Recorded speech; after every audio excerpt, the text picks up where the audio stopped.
There's nothing to seek, externally or internally, speculatively or introspectively. There are no ontological or psychic depths. The so-called labyrinth or cave, psychic cave system, is really just the play of concepts, ideas, words, neurological events, however you want to describe it. There's nothing to seek. Well, that's not a knowledge claim. That's shorthand for there is nothing to seek, or I don't know whether there's anything to seek, or there's nothing to seek, and even if there is, there's still other stuff to do. So there's nothing to seek is shorthand for all of that stuff. The so-called exploration of the ontological depths or psychic depths is really just you talking to yourself. Supposed external exploration of the world, ontology, that's just you thinking. The supposed psychic exploration of your depths, that's just you thinking. Okay, you're not exploring. You're exploring, the relationship between concepts that you happen to know, and the relationships that happen to strike you. Thinking about the future, thinking about the past, imaginary conversations, etc. You're actually missing the real, small case R. In the Zen literature, what is in your ordinary thought?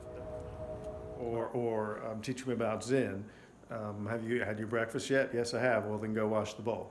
Or mountains are mountains and waters are waters. Or when you're hungry, eat. When you're tired, sleep. Not overlaying it with a whole net of words and concepts. And I'm thinking of Suzuki, for example, right? Rereading parts of the Introduction to Zen, and he'll quote all that stuff from the literature, but then at times he'll use this language of mind and soul and reality and truth and bliss, and then then I think he's rhetorically exaggerating, and that's not none of that is necessary. And most what's necessary is Nietzsche, to the Mahayana Buddhist, Madhyamaka Buddhist, the Cratylus conclusion.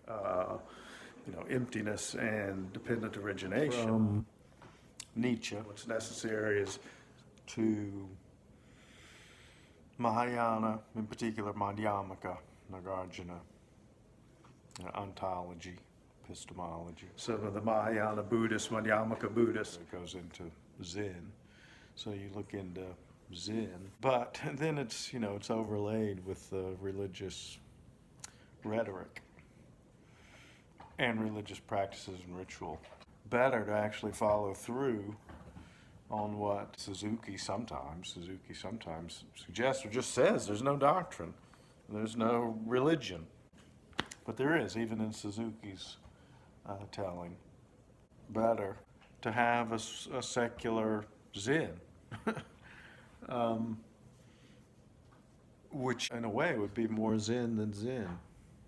Apart from that, we don't need all this kind of spiritual, theological rhetoric, which is just, again, concepts and words. So there's just all this now. More Zen than Zen.